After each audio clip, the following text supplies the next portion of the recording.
During the 70s and 80s, runners believed that to run better, you just needed to run more. More was always better, and better was always the result of more. But as lab testing evolved, we learned that there are productive run training techniques and unproductive run training techniques. There are ways to maximize run performance and ways to leave potential on the table, and that there is an efficient running technique and an inefficient run technique.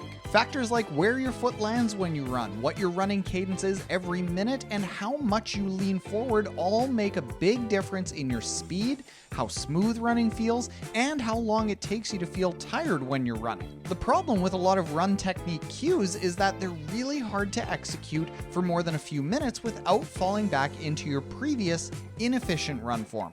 Our bodies always want to go back to what they've always done. Fortunately, certain workouts done in certain ways can allow you to A, get a very good workout in, and B, force your body into moving into the better movement patterns that allow you to feel what good running feels like, and ingrain those movements into your body so that they can become natural and running can become easier, faster, and better.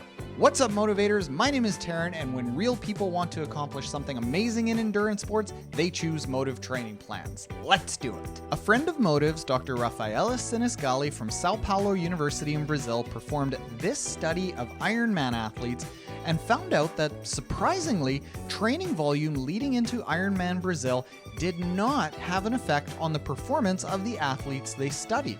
So if training volume didn't make a big difference in a race as long as an Ironman, what did matter?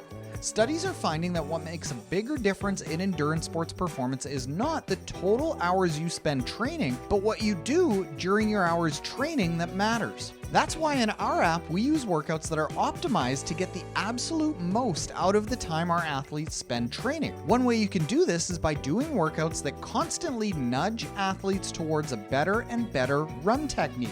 These are 3 of our favorite workouts. First, runners need to have a slight lean forward from the ankles when they run. This will help them land under their body mass instead of landing out front of their center of gravity, putting on the brakes, slowing them down, and increasing the likelihood of injury. One workout that we love to help teach athletes to have a good forward lean and land under your body is quick, powerful hill reps of 20 to 30 seconds up a very steep hill. We do this in all of our training plans as often as once every 6 weeks or more for our trail running and swim run training plans. During this workout, not only will you be running up that hill making a deal with God, but you will instantly start leaning forward, landing directly under your center of mass. There's literally no other way to run when you have to put out big run power up a hill. Next, if you have ever done a running race of any distance, you know that the first mile of that race is a liar. No matter how well trained you are or how long the race is, it's not going to feel very good in the back third of the race. You see, racing well isn't about how fast you can go, it's about how well you can hold your speed and run form without slowing down. Every good training plan should have a weekly long workout that builds the endurance necessary to complete the distance of our races. But I don't think that it's just enough to make this workout really long. I think we need to teach our bodies how to run long and fast. So our training plans will have long workouts where towards the very end of the long run, you'll perform intervals at and above your target race pace. This will force your body to learn to execute good running form while you're tired, so that when you get into those hard moments towards the end of a race, you won't break down as badly. Finally, this final workout is probably the most beneficial because it fixes the largest number of run technique errors, but it's the one that fewest runners use.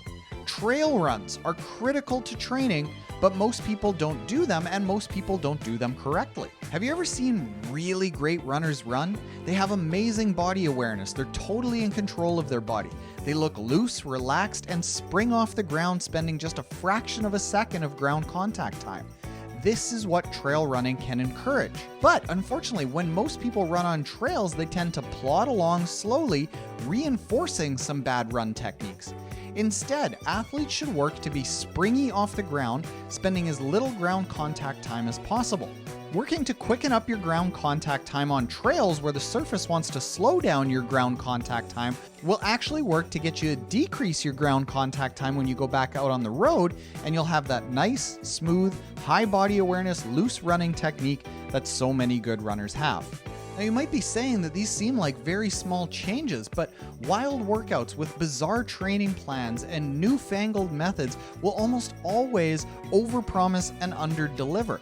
The science is pretty settled about what a good training plan looks like. What works really well is a solid training plan based on proven fundamentals with small adjustments like the workouts that we just mentioned to you to make those workouts just a couple of % more effective. And this training done over and over consistently is what will generate great results. Subscribe for more endurance training tips with the Motive method that is designed specifically for age group athletes who want to accomplish something amazing despite the obstacles that real life throws in the way. And finally, if you want to learn about a scientifically proven way to run as much as 3 to 8% faster at the same effort, you will love the running cadence video that's on the screen now that will help you dial in how many foot strikes you should have every single minute to maximize your personal run technique. Later, motivators.